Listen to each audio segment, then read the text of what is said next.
के मंदिर में जब आते हैं तो सबका अपना कर्तव्य है, सबका अपना योगदान है और सभी की अपनी भूमिका है।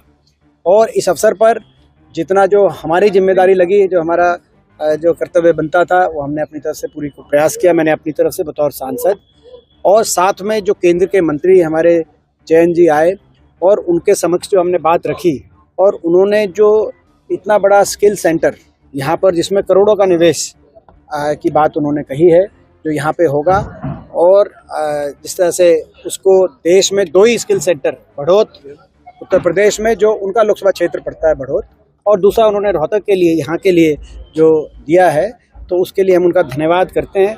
जैसे मैंने कहा कि भाई सत्ता पक्ष और विपक्ष हम अलग अलग पक्ष में हो सकते हैं, लेकिन राज सत्ता के कलम में ज़्यादा ताकत होती है, ये भी एक स्वाभाविक सी बात है। तो उस रूप से आज हमने उनके सामने बात रखी थी और उन्होंने उस विश्वास को आगे बढ़ाते हुए जो हमने बात रखी, ये यहाँ पे एक स्किल सेंटर, देश में 2 ही स्किल सेंटर एक यहाँ पे जो देने का कार्य किया है, हम विशेष रूप से धन्यवाद करते हैं। राहुल गांधी भी यहाँ क्षेत्र में कई अनाउंसमेंट हो जाती है, लेकिन बाद में नहीं, क्या फॉलो करेंगे आप इसको? ये बिल्कुल फॉलो करेंगे, ये सही कह रहे हैं आप। और ये हम ने जो है, जैसे मैंने पेज के माध्यम से एक याद दिलाई कि स्वर्गीय चौधरी अजीत सिंह जी ने, जब वो यूपीए सरकार में केंद्रीय उड्डयन मंत्री थे, नागरिक उड्डयन मंत्री, सिविल एविएशन मंत्री थे, उस समय हरियाणा प्रदेश में 3 एयरपोर्ट मंजूर हुए थे 2013 में। हरियाणा सरकार के प्रस्ताव पे, चौधरी उपेंद्र सिंह हुड्डा जी की नेतृत्व में जो हरियाणा सरकार थी, सरकार ने प्रस्ताव भेजे थे और देश में उस समय स्कीम आई थी लो कॉस्ट एयरपोर्ट्स और इंटरनेशनल। तो 3 एयरपोर्ट मंजूर हुए थे, हिसार, करनाल और महम। लेकिन उसमें से आज आप देखो, महम का एयरपोर्ट का स्थानांतरण हो गया। आपने सही कहा, कई बार घोषणा हो जाती पूरी नहीं होती। तो हिसार का जो है, महम का एयरपोर्ट स्थानांतरण होकर जेवर में चला गया। और जहां तक हिसार का एयरपोर्ट है, हिसार का एयरपोर्ट 7 बार उसका उद्घाटन हो गया, लेकिन फ्लाइट नहीं चल रही 7 बार।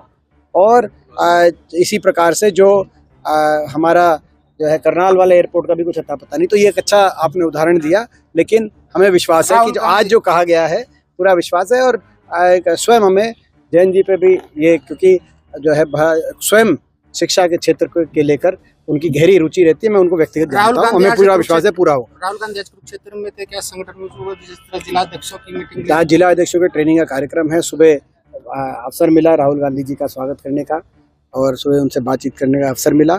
अब हमारी ट्रेनिंग कार्यक्रम चल रहा है और ये जो 10 दिन का ट्रेनिंग कार्यक्रम चला है, संगठन सर्जन, पूरे वर्ष में कांग्रेस का फोकस संगठन विस्तार पे है और इसका कहीं ना कहीं जो इसकी मूल सोच है वो राहुल गांधी जी इसका नेतृत्व कर रहे हैं। तो हम उनका स्वागत करते हैं आज जो प्रदेश में आए हैं।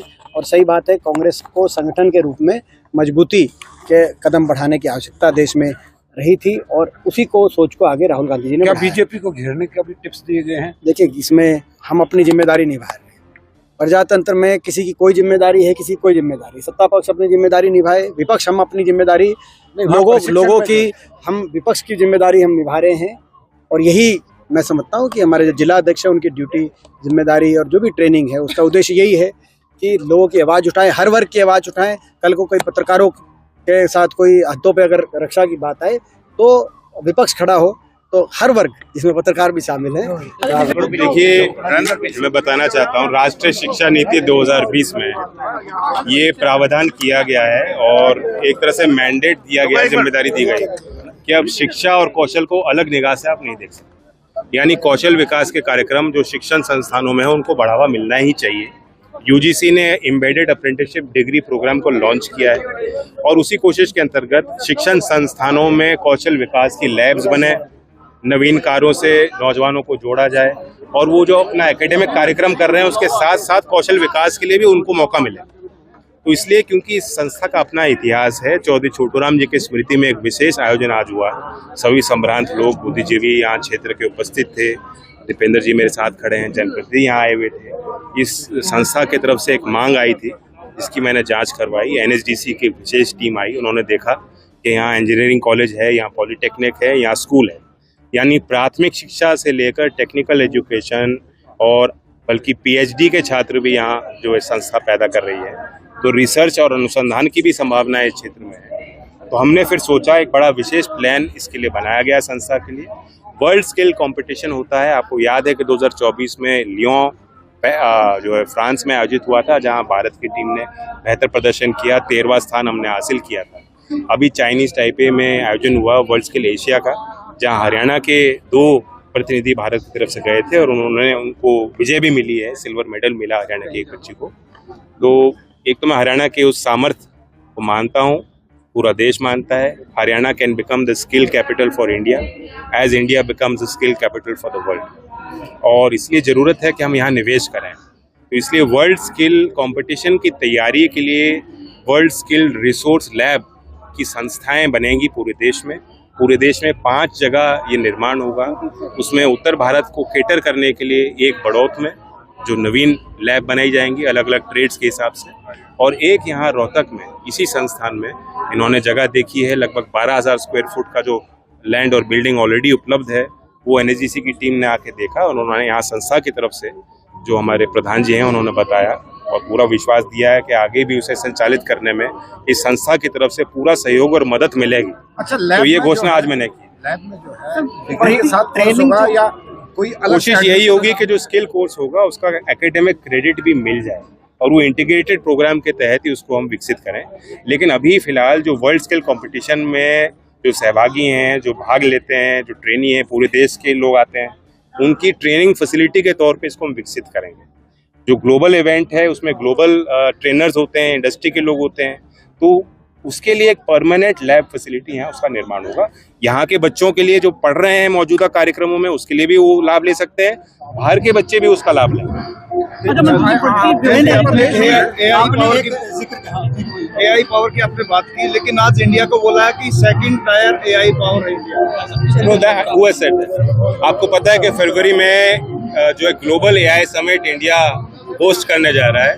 खुद हमारे प्रधानमंत्री उस टेक्नोलॉजी को समझते हैं और उसको बहुत प्रमोट कर रहे हैं। बीते दिनों महामहिम राष्ट्रपति ने 1 जनवरी 2026 को एक बड़ा आकर्षक प्रोग्राम में उन्होंने भाग लिया और प्रेरित किया बच्चों को कि आगे आएं और AI से संबंधित स्किल्स को सीखें। हमने बिल्कुल free online course skill India digital hub पे उपलब्ध कराया है। मैं आप सभी को भी कहता हूँ, मैंने खुद वो कोर्स किया है। 15 घंटे का कोर्स है, सर्टिफिकेट प्रोग्राम है, 0.5 एकेडमिक क्रेडिट मिलेगा। उसमें अगर आप चाहें तो NASSCOM का कोर्स कर सकते हैं, माइक्रोसॉफ्ट का कोर्स कर सकते हैं। HCL इन्फोसिस्टम ने भी फ्री कोर्स हमें उपलब्ध कराया है। 15 घंटे में आप AI फॉर ऑल या AI एक्सपर्ट के तौर पे आप माने जाएंगे। तो मैं आप सबको कहना चाहता हूँ कि आप सब भी उस कोर्स को कर सकते हैं। किसानों को लेकर कहा कि उनको भी आधुनिक जो तकनीक है जो अगली पीढ़ी उसको अपनानी होगी, मतलब बजाय उसके करनी पड़ेगी। AI और नई टेक्नोलॉजी का प्रभाव पड़ रहा है क्योंकि जलवायु परिवर्तन का प्रभाव सब पे है। क्लाइमेट चेंज का ये प्रभाव जो है सिर्फ हरियाणा पे नहीं पूरे देश और दुनिया पे है और किसानों को भी अपनी पद्धति में परिवर्तन लाना ही होगा। जो हमारी परंपरागत खेती थी, पद्धति थी, उसमें भी उसके गुण हैं। बेस्ट प्रैक्टिस उसमें से निकाले जाएं और नई साइंस और विज्ञान को उसमें जोड़ा जाए। अच्छा, मंत्री जी, एक आपके उत्तर प्रदेश का ही मामला है और आप सरकार में साझीदार हैं। अगर कोई राजनीतिक प्रश्न है तो शिक्षण नहीं अपनी जवाब दे। देखिए, वैसे भी शिक्षण परिसर में है तो राजनीतिक सवाल ना करो। एक छोटा सा सवाल, क्योंकि आज ज्वलंत मुद्दा है जी, बताइए। जिस तरह से प्रयागराज माघ मेले में शंकराचार्य के साथ जो प्रताड़ना हुई है उसे किस दृष्टि से देखते हैं?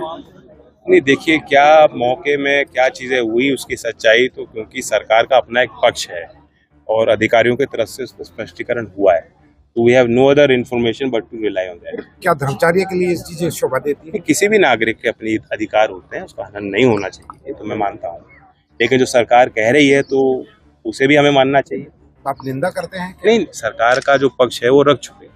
सरकार के अधिकारी उस बात को साफ कर चुके हैं कि क्या उसकी सच्चाई थी, कैसे कैसे उनका जो वर्णन है उस वर्णन के साथ में। हरियाणा के अंदर राष्ट्रीय लोकदल क्या सक्रिय राजनीति में आ रही है? देखिए, लोकदल तो किसानों की पार्टी है और हमारा संगठन सब जगह होना ही चाहिए। और अभी बीते दिनों भी मैं आया था, आज भी कार्यकर्ताओं ने बड़ा जोशीला स्वागत किया।